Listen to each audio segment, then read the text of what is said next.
Assalamualaikum warahmatullahi wabarakatuh. Halo semuanya, selamat malam. Kali ini saya akan menceritakan sebuah cerita horor mistis. Cerita ini berjudul 8 tahun tinggal di rumah hantu. Dan langsung saja seperti apa kisahnya. Setiap kota memiliki sejarah masing-masing. Setiap kampung memiliki cerita masing-masing. Setiap rumah memiliki kisah tersendiri. Dan kisah berikut ini adalah kisah hantu yang terjadi di sudut utara Yogyakarta. Saya tinggal di sebuah kampung yang konon dulu adalah lumbung bekas korban PKI. Cerita itu benar atau tidak, yang jelas banyak tetangga mempercayai kisah tersebut. Dulu orang tua saya ngontrak di sebuah rumah petak sederhana. Saking sederhananya, harganya pun sederhana. Pemilik rumah mengatakan, dari seluruh rumah yang dikontrakkan, rumah ini adalah yang termurah. Karena saat itu orang tua tak ingin mencari-cari lagi, rumah ini kemudian menjadi rumah kontrakan pertama, ditempati selama 8 tahun mulai dari 1991 sampai 1999. Sekilas tak ada yang aneh, namun kalau dilihat dari luar, rumah ini memang sing-up, seperti ada makhluk asing yang menempatinya gitu. Awalnya saya tak yakin, begitu pula orang tua saya. Tapi saat itu sang pemilik kontrakan memberikan kabar yang mengejutkan. Bapak ini orang pertama yang mau ngontrak di sini. Sebelumnya tak ada yang mau karena katanya angker. Makanya saya kasih harga paling murah. Bapak saya tak peduli. Toh asal dia tidak mengganggu kita, segalanya pasti biasa saja. Tapi kenyataannya lain. Perkataan pemilik kontrakan bukan isapan jempol belaka. Pada minggu-minggu awal, tak ada sesuatu yang terjadi, baik siang maupun malam hari. Namun, semua berubah ketika memasuki bulan ketiga. Bulan yang kami sebut bulan perkenalan. Setiap maghrib saat Bapak hendak pergi ke masjid dengan motor, selalu ada keanehan terjadi pada motor. Motor sudah posisi on, tinggal di starter tangan, gagal. Bahkan hingga percobaan ketiga, begitu pula saat mencoba starter kaki, gagal. Hingga percobaan ketiga pula. Akhirnya motor kembali dalam posisi off. Kemudian dinyalakan kembali dengan starter tangan. Ajaibnya, kali ini berhasil. Bapak hanya bingung, dan peristiwa ini berkelanjut dari bulan keempat hingga keenam. Jika Bapak diisengi saat maghrib, gangguan yang sebenarnya akan terjadi selepas maghrib. Kadang ada ketukan tak jelas di langit-langit, tapi gangguan lain lebih banyak terjadi di area pagar. Kejadian paling mencengangkan terjadi saat menjelang tidur. Saya adalah orang terakhir yang tidur. Maklum, saat itu musim film Baywatch atau MacGyver, jadi sayang untuk dilewatkan. Menjelang film selesai, ada ketukan pintu sebanyak 3 kali. Dok, dok, dok. Awalnya saya hiraukan, kembali diketuk 3 kali. Saya anggap angin lalu. Bukannya berhenti, malah menambah ketukan hingga menjadi 5 kali. Karena kesal, saya membuka pintu tersebut dengan terpaksa. Dan kamu tahu apa yang saya lihat? Sesosok perempuan dengan sepasang gigi terjulur hingga menyentuh kaki.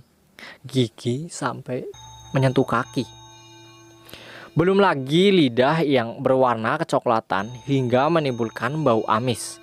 Dan yang paling mengerikan adalah matanya. Jika kamu tahu Mad Eye dalam film Harry Potter, ya begitulah bentuknya kira-kira. Saya menangis sejadi-jadinya. Bapak dan ibu saya yang mungkin sedang memadu kasih terbangun seketika. Bapak lari ke depan melihat saya menangis, kemudian memeluk saya. Menenangkan. Saat Bapak ngecek keluar, tak ada apa-apa, hanya angin yang berhembus dari selatan menuju keluar. Setelah peristiwa itu, saya lebih suka tidur awal melewatkan dua film tersebut.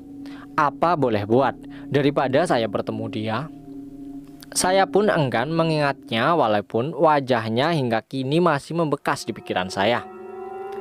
Esoknya giliran bapak yang mengalami kejadian serupa. Bapak melihat ibu sedang duduk santai di ruangan tamu dengan mengenakan gaun merah. Saat dipanggil, ibu bukannya menoleh tapi lebih memilih keluar rumah. Lantas, bapak pun mengikuti langkah ibu. Saat menuju halaman, terdengar suara ibu memanggil bapak dari dapur. Karena terkejut, bapak menoleh ke belakang dan menyapa panggilan ibu. Namun, sepersekian detik bapak berpikir, kalau dari belakang suara ibu, maka di depan itu siapa? Saat kembali menoleh ke depan, dia sudah tidak ada, hilang, lenyap tak berbekas. Bapak hanya terdiam dan berdoa. Peristiwa tersebut berulang hingga beberapa tahun selanjutnya. Sampai-sampai kami terbiasa dengan tingkah laku dia. Suka muncul dan menghilang tiba-tiba. Namun, kali ini lain. Ibu mengalami peristiwa tidak biasanya. Saat menjelang tidur, ibu memperhatikan ruang tamu. Ternyata ada dia.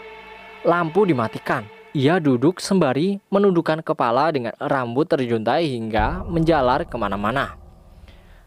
Lampu dinyalakan, ia menghilang. Lampu dimatikan kembali. Kali ini ia berdiri di pojokan sembari kepalanya menghadap tembok. Tapi dari sekian malam, hanya malam Jumat Legi yang paling menakutkan. Bapak pulang dari latihan karate saat maghrib. Dulu saat maghrib, daerah perumahan Banteng Baru adalah daerah menakutkan. Tak ada yang berani keluar selepas maghrib. Beda dengan sekarang, pembangunan berjalan pesat. Convention store macam Indomart atau Alfamart menjamah perumahan tersebut. Belum lagi kafe dan lain-lainnya. Tak ada yang aneh saat memasuki gerbang perumahan. Namun sesampainya di lapangan sepak bola, sekarang berubah menjadi Indomart, ada yang menggelendoti bapak. Saat melihat spion, tak ada wajah. Namun saat sekelebat wajah bapak menoleh ke belakang, ada peti yang terangkut. Peti kosong, entah maksudnya apa. Sesampainya di rumah, bapak menceritakan peristiwa tersebut kepada kami. Kami hanya bisa berdoa. Namun tiba-tiba ada suara wanita menangis di halaman. Saya dan ketiga adik serta ibu saya duduk di ruang keluarga sembari berdoa. Saat bapak menuju halaman, suara tersebut pindah ke kamar mandi. Dikejar lagi, suara pindah ke kamar tamu. Dikejar kembali, kali ini suara tersebut pindah ke dapur. Bapak berjalan pelan menuju dapur. Sesampainya di sana, suara tersebut menghilang. Sekitar 5 menit kemudian, suara tersebut muncul di halaman belakang. Lebih tepatnya berada di pohon nangka. Dengan berbekal tasbih dan Al-Quran, bapak mengajak ibu bergegas ke pohon nangka. Sedangkan saya ditugaskan menjaga adik saya. Kata bapaknya lebih hancur dari apa yang saya lihat. Darah bersimpah di mana-mana dan posisinya yang cukup mengerikan. Ia tampak bergantung seperti orang bunuh diri. Saya tak tahu mengapa dia sampai gantung diri. Yang jelas kata bapak, dia minta untuk didoakan supaya arwahnya itu bisa tenang. Bapak pun memanggil saya, kami bertiga, saya, bapak dan ibu berdoa agar ia tidak mengganggu lagi dan arwahnya bisa tenang di sisinya.